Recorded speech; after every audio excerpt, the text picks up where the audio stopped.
What is Vladimir Putin up to? Why did he fly into your airspace? Yes, indeed. We have had several very brutal violations of Estonia, but also the NATO airspace. And I think that Putin is playing with the fire because NATO responded in very solid and adequate ways. This time we escorted these 3 fighters out from Estonian airspace. But as well, the Polish Prime Minister and also Foreign Minister today in the Security Council meeting said that Putin is playing is a fire. And next time, if we see the immediate threat to our territory or to us, it can be different. So Putin is trying to escalate and also trying to test our unity and capabilities, but he's failing normally. Minister Tsahkna, what have we learned in the Article 4 review? Did NATO act as designed? Article 4 is an opportunity for the member states to call all the NATO to political consultations. And we have called Article 4 as well this time. Tomorrow there will be the gathering of NATO Council. And of course, the first thing is to show the unity amongst NATO member states because Putin wants to test especially the unity between Europe and US.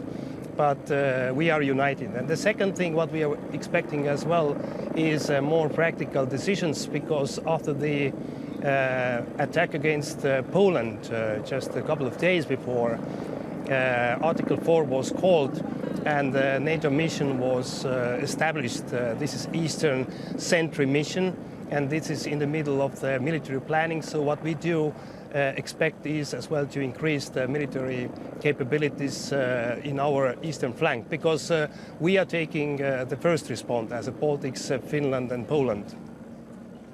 We should note for our listeners and viewers, the minister is joining us from the UN in New York, which is why he's outdoors and you're hearing helicopters. Minister, we're very familiar with the history involving Estonia and Russia, of course, the former Soviet Union.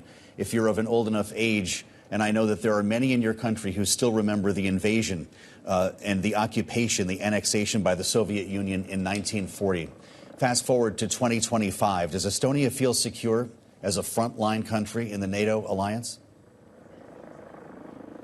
Yes, of course. We remember how it was to be occupied 50 years, and we lost every 5th Estonian by killings, deportations, and actually everything happened exactly the same way what we saw now in Ukraine in occupied territories. So we are very clear that we will never recognize any kind of de facto or de jure occupations because we know the price.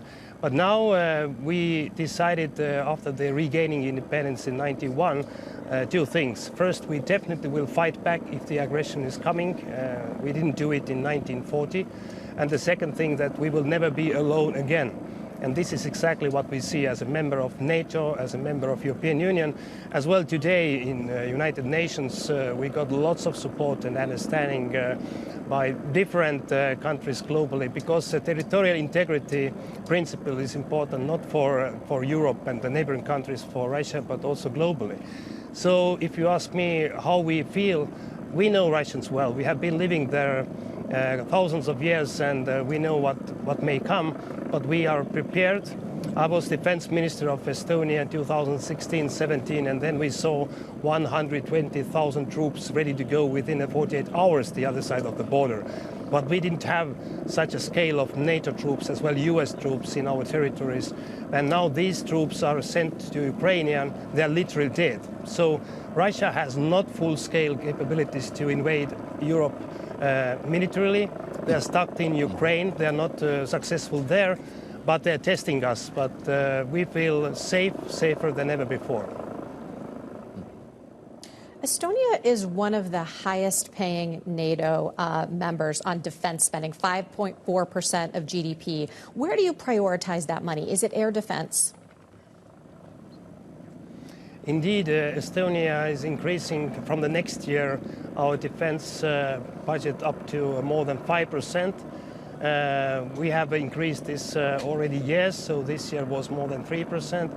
But all these investments, they are based on the NATO regional defense plans, what we adopted already 2 years ago during the Vilnius NATO summit.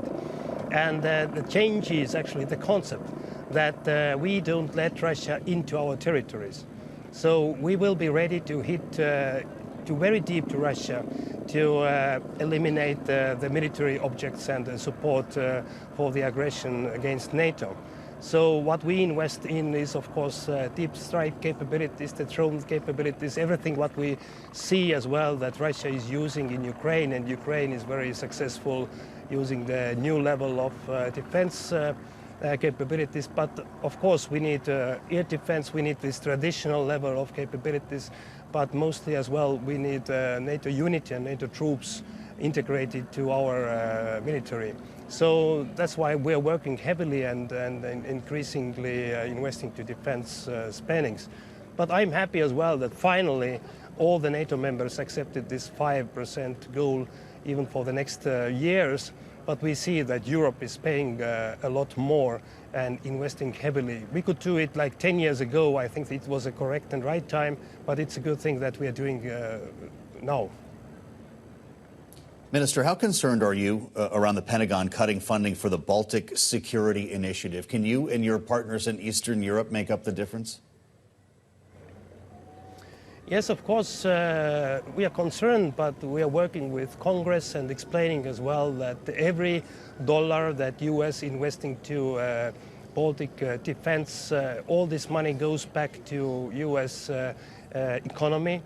And we are adding as well for $1, $12 from our side. So it's a good deal for U.S. as well. From the last period, actually, we bought HIMARS systems. So we do hope that the Congress will consider the opportunities for the military investments to the Baltic region as well continuously in the future, because we need this kind of support. But of course, as I mentioned before as well, we are heavily increasing our own defense investments. But these U.S. programs for supporting Baltic states military level as well is very useful for U.S. economy and also strengthening our ties between each other.